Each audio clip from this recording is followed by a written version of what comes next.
Hello student, तो आज करते हैं हम लोग क्वेश्चन नंबर 4।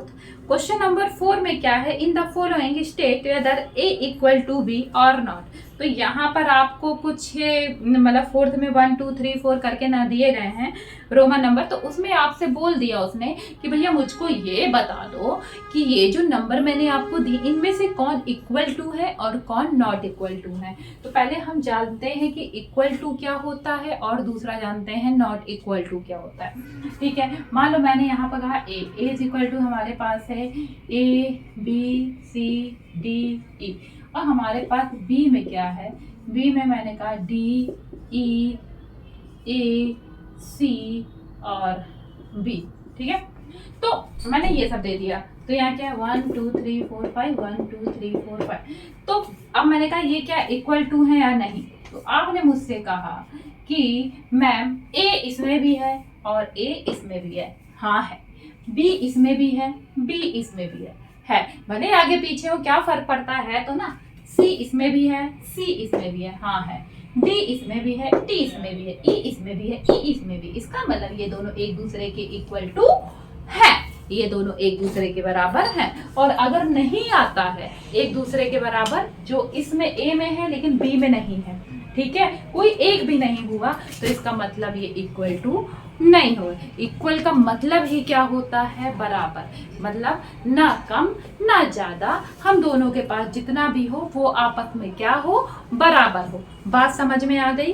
तो अब क्वेश्चन करते हैं, उससे आपको और भी ज्यादा क्लियर हो जाएगा। क्या करते हैं क्वेश्चन। पहला क्या है लिखा है, फर्स्ट वाले में लिखा है ए बराबर क्या है, ए बी सी डी। देखो देखो हमने दिया अभी और आ भी गया। और दूसरे में क्या है डी सी बी ए। वाह, मैंने बल्कि एग्जाम्पल देखा नहीं था, फिर भी मतलब मैंने अपनी तरफ से दिया था, वही आ गया। अब मुझे बताओ क्या ये इक्वल है या नहीं है, मुझे बताओ। ए यहाँ भी है, ए यहाँ भी है, बी यहाँ भी है, बी यहाँ भी है, सी यहाँ भी है, सी यहाँ भी है, डी यहाँ भी है। आंखें बंद करके यस इक्वल है।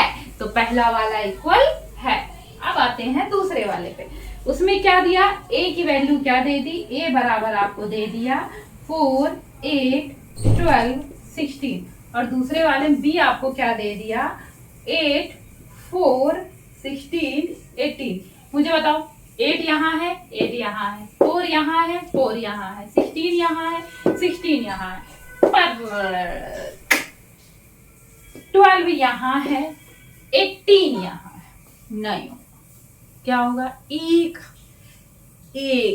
सिर्फ एक ने पूरा काम बिगाड़ दिया, और ये हो गया ए नॉट इक्वल टू बी।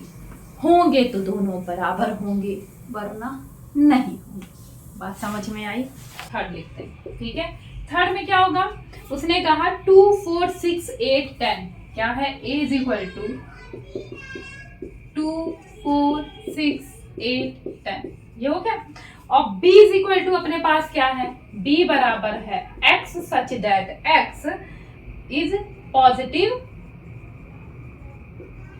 क्या है, पॉजिटिव इंटीजर है। देखो देख तो रही हो नीचे, किससे क्या है, जो लेस देन 10 है, लेस देन 10। मेरी बात समझना, x बराबर लेस देन 10। तो अब इक्वल टू मतलब लेस देन एंड मतलब greater than and equal to. ठीक है, तो अब मेरी बात सुनो। तो इसमें क्या टेबल बनेगी, इसमें बनेगी पॉजिटिव है और साथ में क्या है, इवन भी बोला है। क्या बोला है यहाँ पर, इवन, इवन बोला है। तो इवन मतलब क्या हो गया, इवन नंबर क्या हो गया 2 4 6 8 और 10।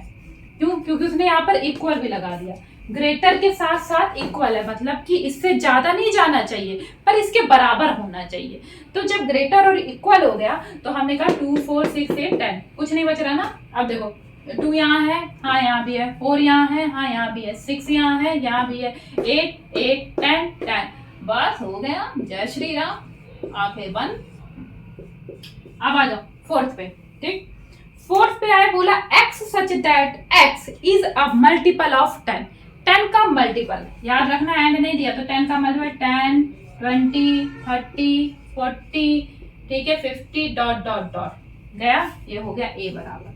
b बराबर क्या बोला उसने, b बराबर उसने बोला 10 10 15 20 25 35 और डॉट डॉट डॉट। मुझे एक बात बताओ, यहाँ 10 है यहाँ 10 है, यहाँ 20 है, यहाँ 15 है। ये तो 10 का मल्टीपल है ही नहीं। ये 5 का मल्टीपल बोल सकते हैं ना, पर 10 का नहीं बोल सकते। इसका मतलब ये वाला हमारा नहीं। क्या है? a इक्वल टू बी नहीं है। So sad. पर क्या कर सकते? नहीं है तो भैया नहीं है। बात समझ में आई? क्वेश्चन नंबर 5, इसी का क्वेश्चन नंबर 5 है।